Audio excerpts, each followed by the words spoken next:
There we go. Now we're live. That might be why nobody's watching.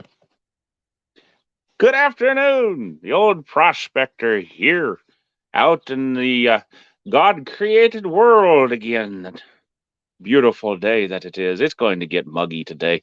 We had a lovely, about an eighth of an inch of rain last night, and now it's supposed to be up into the 80s this afternoon.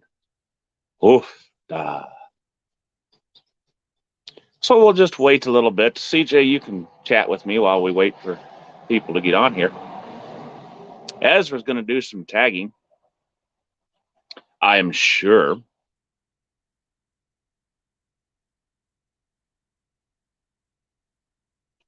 Isn't this a beautiful view out there?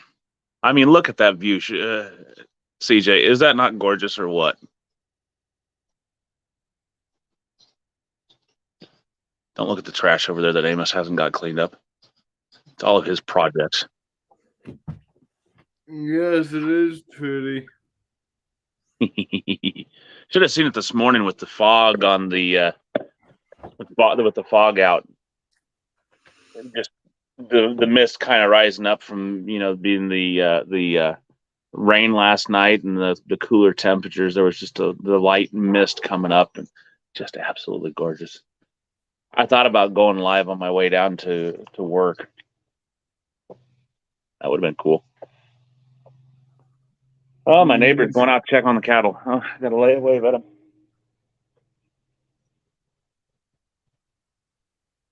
Yeah, he's not gonna pay attention. He probably will when he gets off, when he comes back from opening the gate. Yeah, I'm not streaming outside today. It's a gloomy day. Gloomy is only in the perspective. You've heard my poem, I Don't Fret the Cloudy Days, right? No. Oh, well, you should go back and watch some of my previous streams.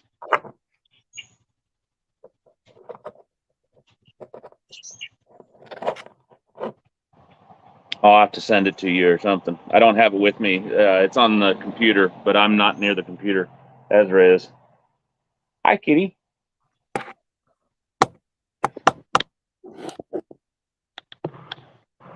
Meow. Meow. Meow. Hi, kitty. Meow. Yeah. Either someone just ate or someone's pregnant. And I think it's the latter.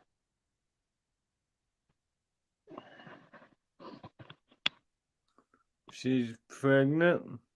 I think so. Well, she just had kittens. She just did? Yeah, it's the ones that you showed on. That's not. No, that was Minnie's, wasn't it? Yeah, that's Minnie right there. That's not Minnie. I know the difference between Minnie and whoever this one is. That is not Minnie. Thank you. That's not Minnie. Tiger swallow. See? I know the difference between Tiger Swallow and Minnie. I may not know what her name is, but I know the difference. So Tiger Swallow happens to be one of Minnie's kittens from a previous year. Say what? How are you doing this morning, I guess, your time? I'm alive. Good? Okay. Slight headache, but I'm doing good. It's better than what it used to be, a few weeks ago. So good. If it gets too much muggy, it's going to be bad. But anyway, nobody's joining us for mining today.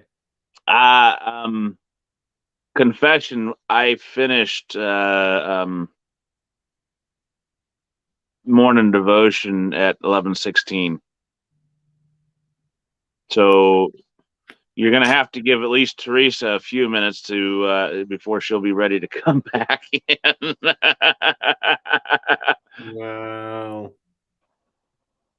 It was a good discussion.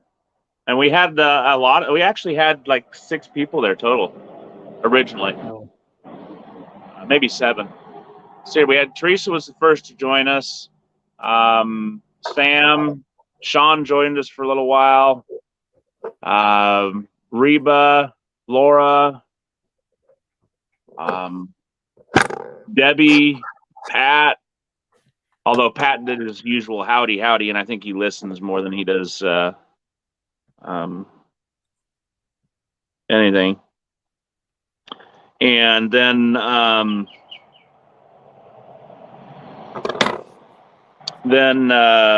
Beverly Ross joined us. Sue Ross piped up. Laura's here. Hey, Laura. Woohoo. Hello.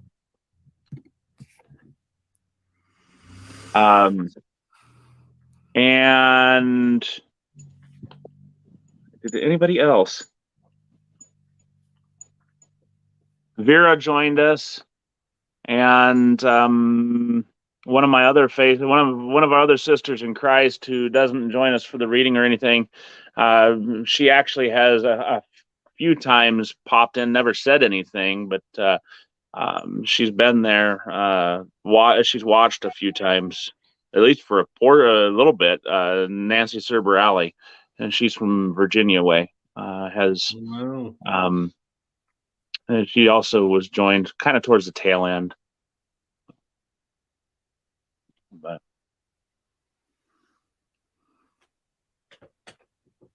so, because we finished so late, people are going to have to, go over, use the restroom, and maybe grab a bite to eat, and so they can sit there and chow down while we go in mine for the goodness, the richness of the God's word, right?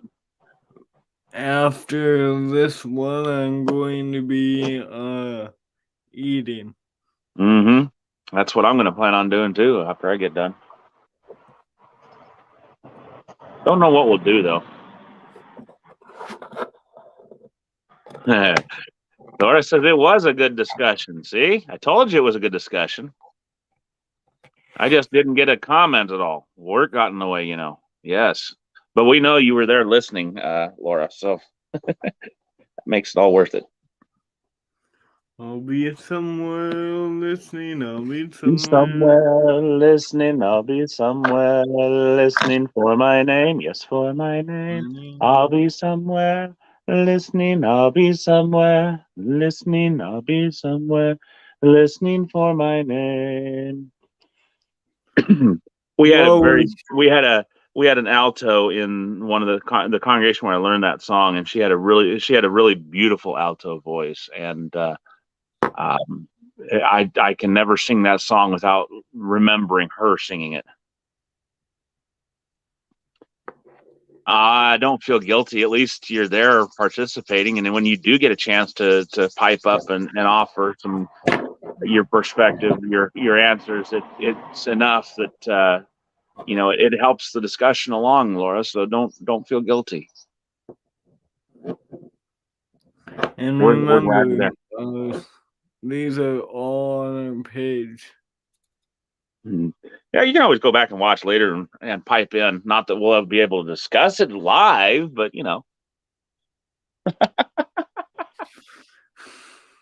Yeah. Hey, Garfield. He's laying over there just bathing himself.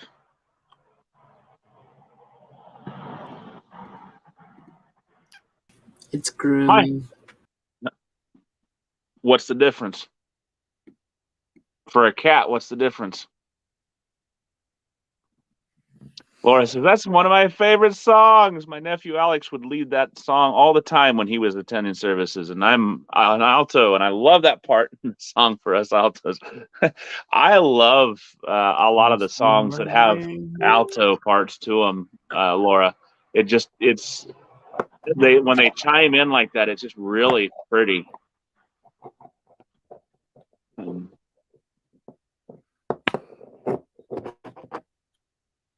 One of the difficult parts for me to learn actually is the tenor, because I can sing tenor, but I normally sing bass, and so singing the tenor is really hard for me to do, to change up.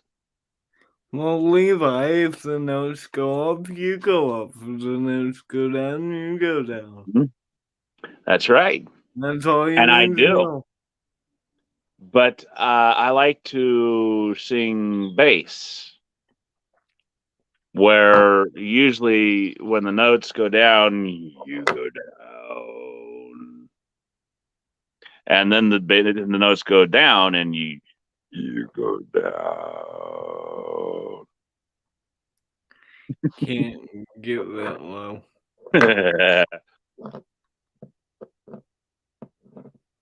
Yes, I can do a really deep Well, we're down here. to about a C. While we're here, let me put a few plugs in. Today we got after this Bible reading 22 and God's answers and evening edification. Yes, evening edification. Tomorrow we have all those programs except God's answers plus pulpit times, and this week I'll be talking about Jesus on trial. Oh boy. Someone else did a like a book or something like that on entitled that Jesus on Trial. Uh-oh. Am I gonna get copyrighted? No.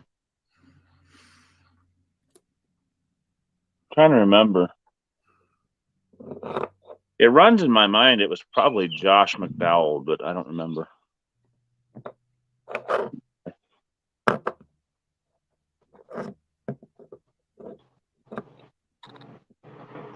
That's a beautiful. We just Laura. What? I think it might be just Laura. That's all right. We'll get to it here in a minute. See my hostas? That's that right there. Yeah. There you go, Laura. Got to see my layout out there. All that beautiful view I get to wake up and walk out and see every morning. And how can somebody say there is no God? How? Like, how is that logical after seeing that? You got me. Only the fool says in his heart that there is no God. Read me, CJ. I don't care if I'm the only one here. It's not me reading to you, it's Levi. It was just CJ and I were chatting while we were waiting for people like Carol, like you and Carol to join us. You know, Carol, good afternoon. Missed you for the devotion this morning. There's a house south of us, and I think about probably 5 acres for sale there, Laura. It's on the highway. I don't remember now exactly how much they want for it, but should we put a plug in for upcoming meeting? We do have one coming up. It is in June, and CJ's running that one on the armor of God. Yes. It's a nice, lovely 2-story house, Laura, and it has a garage in the basement. As well as it has a barn, and it has another garage, and that will be June 7th through the 10th, I think. That's what we said, right? Sound right? Is it 3 nights or 4 nights? 4 nights. 7th through the 10th. Tuesday through Friday. So, mark your calendars. I'm excited. I don't own it, Laura, so I can't sell it. alternately, you know, I mean, my folks do have a property that it's about an acre and a quarter, and it has a bunch of apple tree, or has a couple of apple trees and peach tree, apricot, which doesn't produce much, a pear tree, and some plum trees on it. Got a house and garage. And it's next to some nice neighbors. And yeah, it does have some nice neighbors. And it's right on the outskirts. I mean, it's actually in the country, but it's right like 6 feet from the city limits.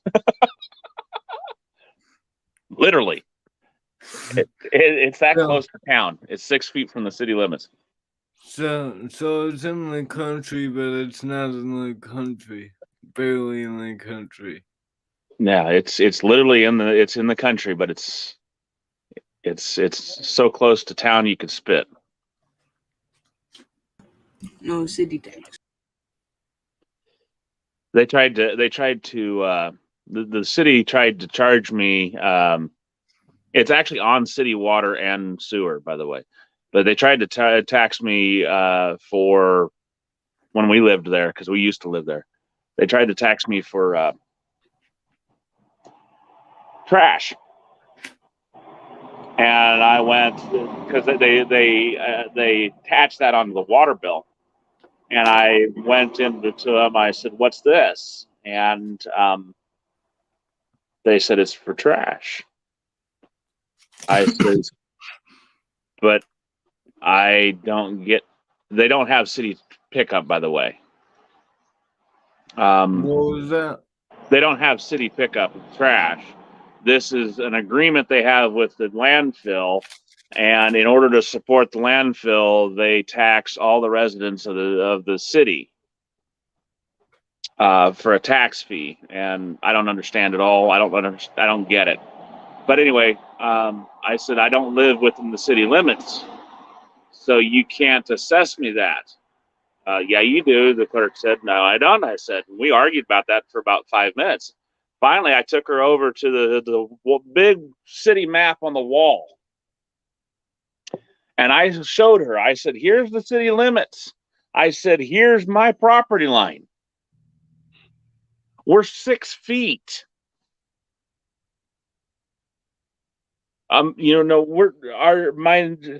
The property line goes right smack down the middle of my neighbor's driveway, and they're 6 feet from that to the edge of my neighbor's property,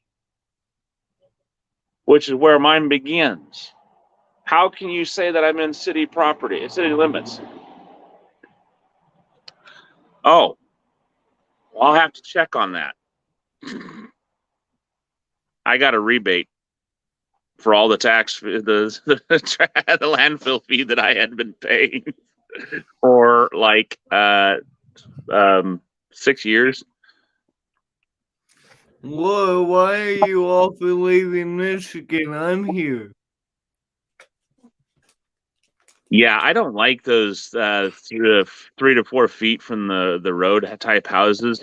I mean, you can see we're actually probably 4 suburban lengths from the road.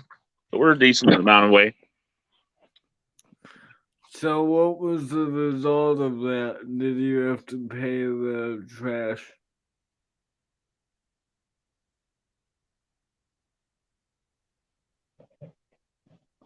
What do you mean? Oh, the trash fee. I just explained it all. You didn't say whether or not you had to pay it after that. I didn't. That's why I got a rebate. I got a rebate for all the tax fees that I had paid in for like 6 years. Wow. All right. Well, let's get into the word. Let's dig into this mine. We're headed for Psalm 7.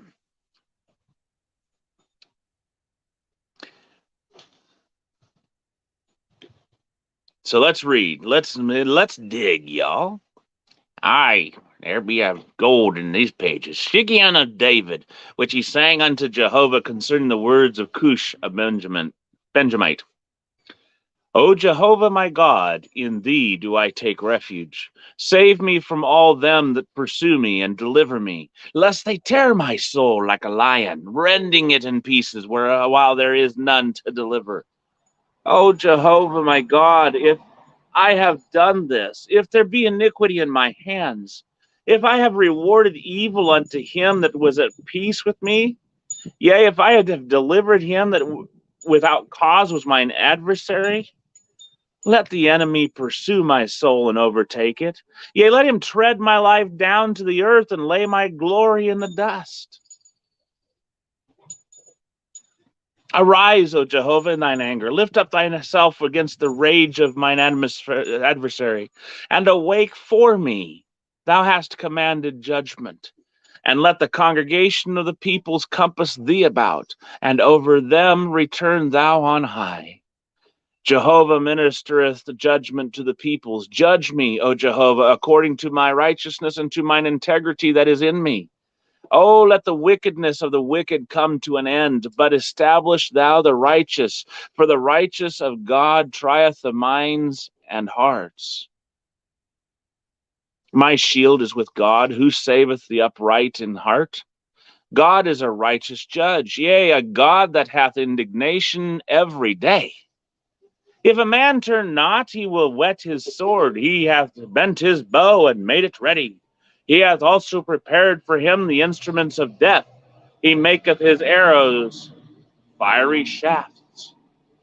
Behold, he travaileth with iniquity. Yea, he hath conceived mischief and brought forth falsehood. He hath made a pit and digged it, and is fallen in to it. Oh, excuse me. Ezra, you're kind of jumping. He hath made a pit and digged it, and is fallen into the ditch which he made. His mischief shall return upon his own head, and his violence shall come down upon his own pate. I will give thanks unto Jehovah according to his righteousness, and will sing praise to the name of Jehovah Most High. All right, let's examine this vein, shall we? Scroll back up to verse 1, please. Jehovah, my God, in thee do I take refuge. The nugget we can look for in this one. David, in most of his Psalms, as I said in the devotion today, David has a reoccurring theme of taking refuge in God. He recognizes the strength, the power of God. As a little child says to another child, my daddy's bigger than your daddy. My daddy can beat you up. You can beat your daddy up. David has this childlike confidence in his God. He says, my God, in thee do I take refuge. Take refuge in your God. Believe in him. Believe like David did. By the way, did anybody tag Sam? He says, God save me and deliver me, lest they tear my soul like a lion. Scroll down, Ezra. Rending it in pieces. Come on, Ezra. Thank you. I'm sure he was working. There you go. Thank you. That's why you weren't scrolling. Okay. My apologies, son. Oh, Jehovah, my God, if I have done this, if there be iniquity in my hands. So he says, lest they tear my soul like a lion, rending it in pieces while there is none to deliver. It's kind of like I was just asking Ezra to scroll down while he was busy trying to do something else. David says, save me now, deliver me now. Don't get busy, lest you're busy somewhere else when they come and they tear me apart. But he says, if I've done this, if there's iniquity in my hands, if I've done evil to him that was at peace with me, yea, I have delivered him with that without cause with mine adversary. So he's saying, if I've rewarded evil unto him that was at peace with me, but listen, I have actually delivered those that were without cause, who I've delivered those who were my adversaries without cause. They had no reason to be my adversary, and I've delivered them. Can you almost see him thinking of Saul here? As if this is a mitigating circumstance.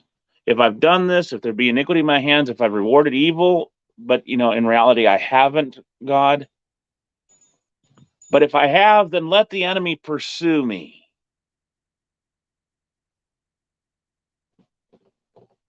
Verse 5.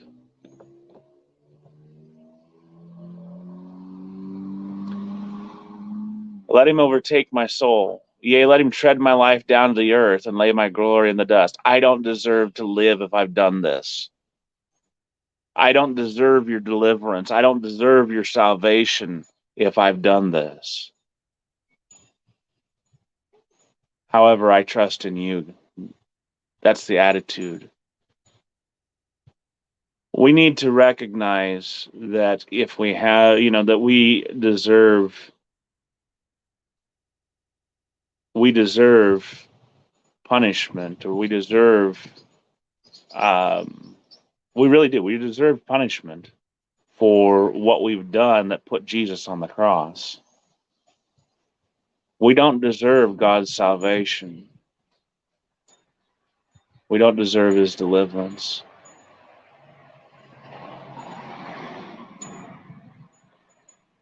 Yet we still, because of God's mercy and his loving kindness, as we read in Psalm 59, can actually trust in God. Verse 6.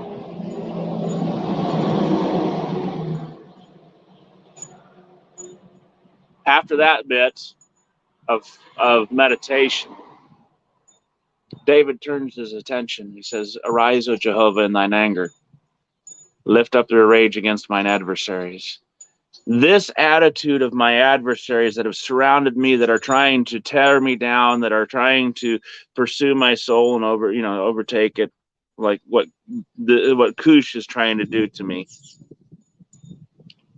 Rise in your anger. You see a man. You see God being not a man, but you see God rising up in righteous indignation at the evil that is being done,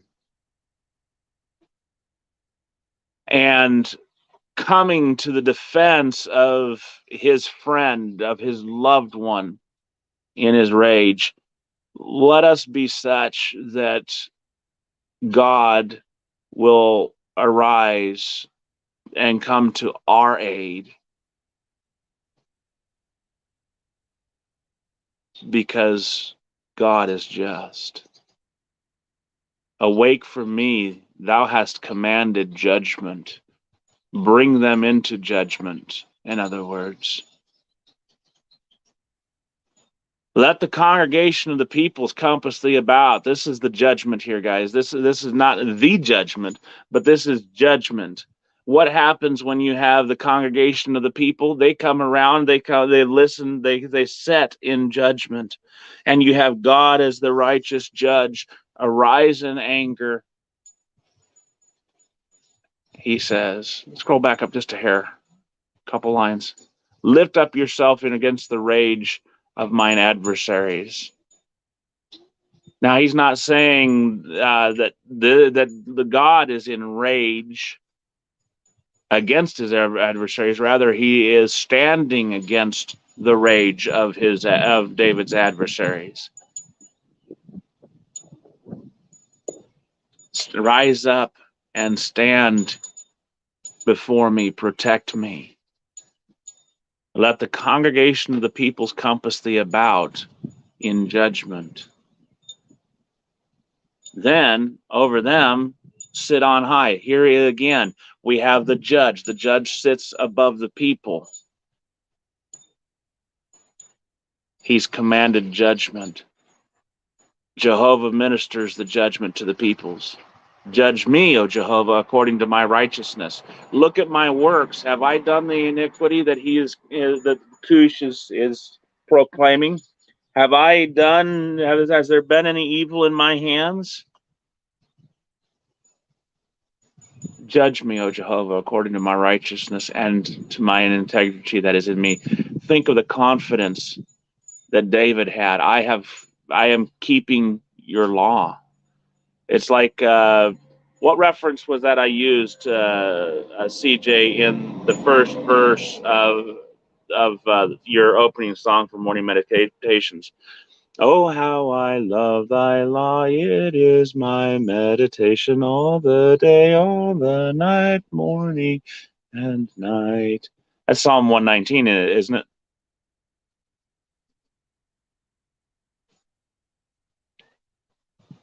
I can't see you when I'm on the mobile device, by the way. You're going to have to pop in here and tell me.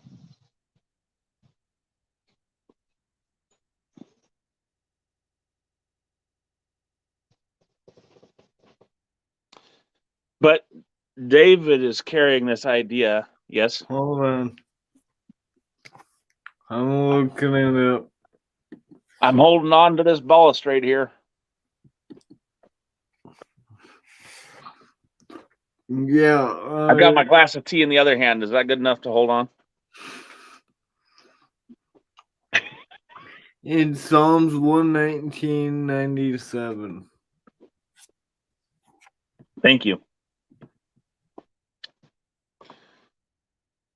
David's saying, like he said there, he's meditating, his integrity, his righteousness.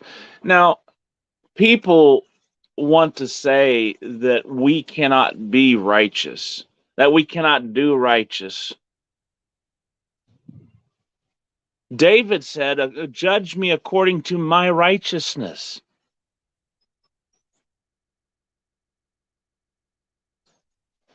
John says that, and this is in 1 John chapter 3. Can you check verse 7 for me, CJ?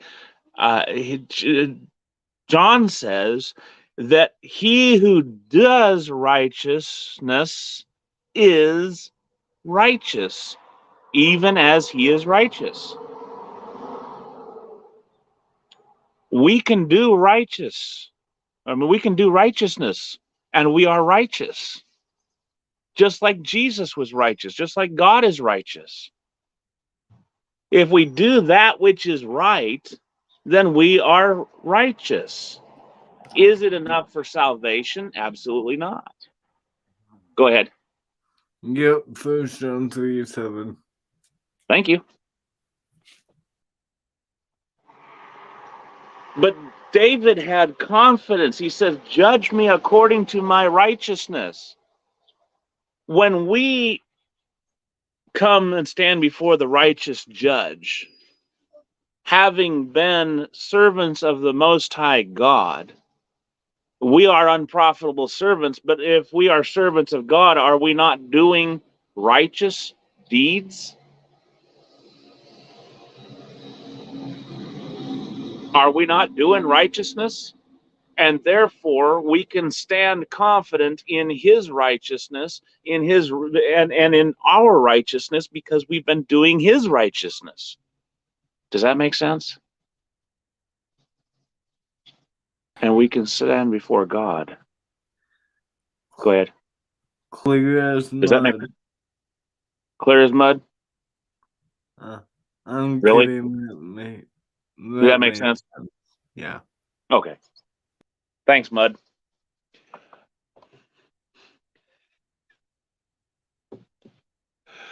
So we can stand before God in confidence, saying, judge me, O Jehovah, according to my righteousness and according to my integrity that is in me, because we have been doing his righteousness. And we have been and our integrity is the same as his.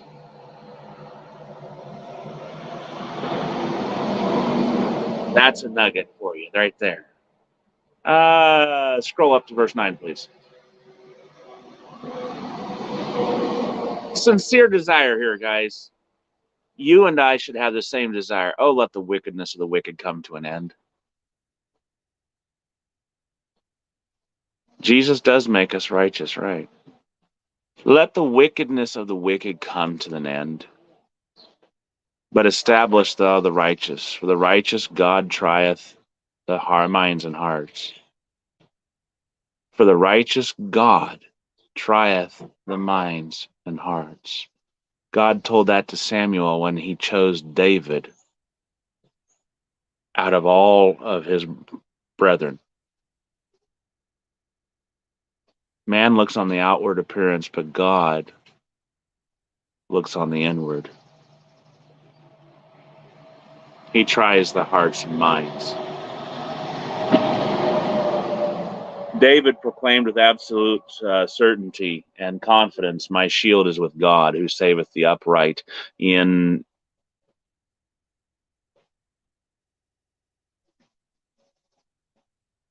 Ezra's not following along. Thank you. Who saveth the upright in heart. CJ puts forth Hebrews 4:12, which is the sword of the Spirit.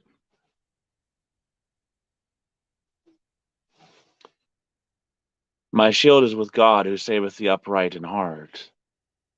God is a righteous judge. He's a righteous God. He's a righteous judge.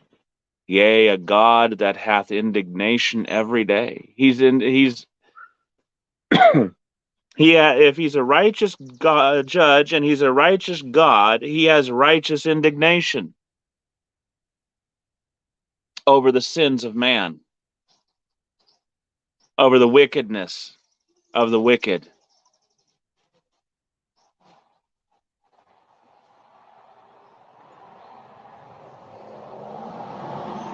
Behold the goodness and severity of God. Romans chapter,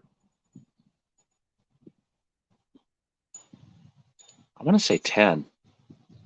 And I should know this because we had an all-day meeting on that, or a gospel meeting on that, which I do have available somewhere on DVD or in video format, which I think I will actually put up one of these days. Go ahead and verse 12, please, Ezra. If a man turn not, he will whet his sword. This is God. If a man does not turn, God will whet his sword. Hebrews 4:12. He hath bent his bow and made it ready. He hath also prepared for him the instruments of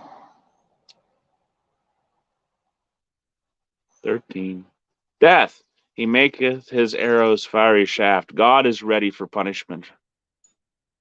God is ready to punish the wicked who refuse to turn.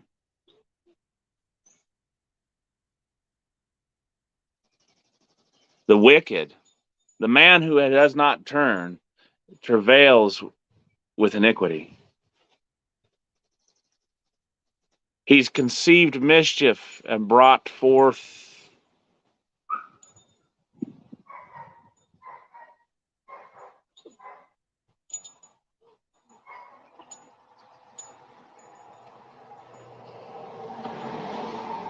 Is Alicia running the east sword or is Ezra?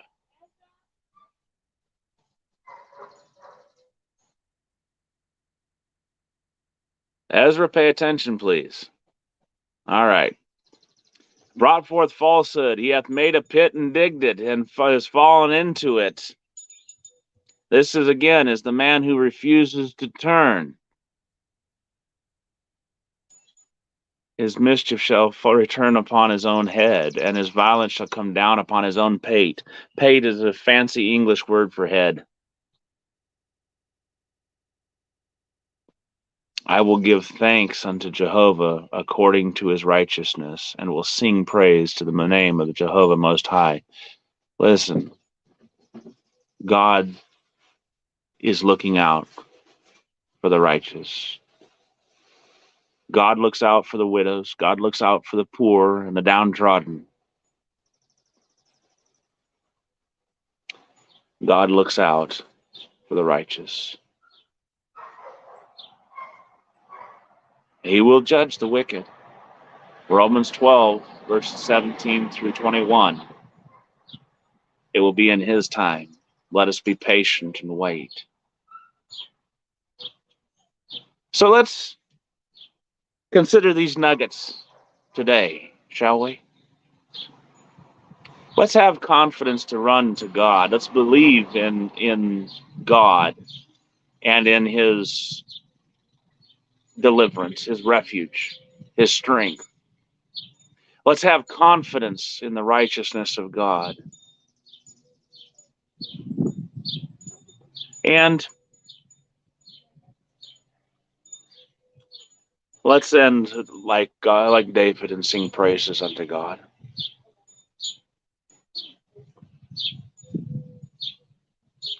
So, old prospector here, there be gold in these pages.